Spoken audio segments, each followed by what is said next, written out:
Concerns have emerged that foreign competitors may take over the local cannabis industry as more countries decriminalize the herb. Norbert-Inglis, CEO of the Regulated Substances Authority (RSA), provided an update on the legal framework at the recent Helen's Daughters on Conference on Agriculture. Inglis argues that while competition is inevitable, the RSA has developed a trading entity to ensure quality products and keep revenue from locally grown plants within the country. Similar to any product that you go to Massy to buy, and you look to the back and you can tell what is in that product. If you bring your product to that standard, it's not cheap. So in recognizing that you didn't want to ostracize the persons who are part of the industry, who may want to become part of that industry when it's legitimate, but may not have the wherewithal financially so to do, we felt that there needed to be a mechanism to capture these persons. So our legislation is the only legislation in the region that speaks to a central trading entity. The CTE, well, there can be a maximum of 2 on island, but the CTE really mandates that any entity who is cultivating cannabis in St. Lucia must either sell that cannabis to the central trading entity or must pay the central trading entity royalties for having cultivated the cannabis in St. Lucia. The interesting thing about our CTE is that you must have an ownership stake of at least 30% St. Lucian. The entity will require investors to hold at least a 30% ownership stake, and at least 30 traditional operators must own the trading organization. What that allows these legacy operators to do is to say, the cost of getting into the industry as a legal player is too much. I may need to have fencing, I may need to have other means of security. That's going to be too expensive for me. But because I received an amnesty, and because my country recognizes me as a legacy operator, the CTE must get 30 like me to buy shares. And when I now own shares in this company, every single plant propagated in St. Lucia, I now get dividends from, even though I'm no longer selling cannabis, even though I'm no longer cultivating.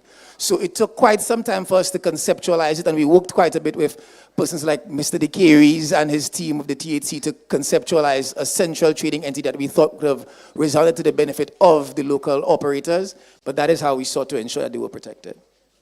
The legislation for the regulated substances industry is currently split between 2 bills and about 20 regulations. The Drug Prevention of Misuse Amnesty Bill offers amnesty for cannabis cultivators and sellers. The second bill, the Regulated Substances Cannabis Bill, establishes a legal framework for the entire industry and grants licenses to operate within it. Norbert-Inglis advises interested agri-entrepreneurs to identify a niche market before entering the sector. Every time we hear someone saying, I have land to grow, we say, but there's so much more that you could get involved in. Everybody can't become a cultivator. That just won't work. There needs to be dispensaries. There needs to be persons who do transportation of the product. There needs to be persons who process the product into a finished product. So the regulations speak to all of these, as I said. And even if you wanted to have, for example, an event, so you have a license as a consumption space. So this event in the next iteration may decide they want to be a consumption space. The regulations which would speak to a consumption space for 200 people is different to the regulations that would speak to a consumption space for 3,000 people. And we recognize in developing these regulations that they need to be bespoke in each iteration. So that is why you would see so many different licenses and licenses that speak to sub-licenses with the number of persons involved. St. Lucia has taken significant steps toward cannabis law reform, including limited decriminalization and planned commercialization. In 2021, the island decriminalized the possession of up to 30 grams of marijuana per person and now allows households to cultivate up to 4 plants.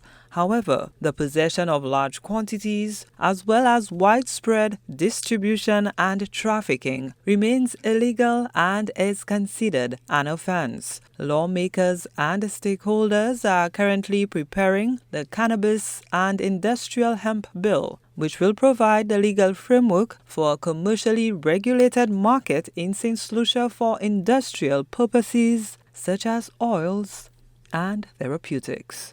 Gina Filippi, HDS News Force.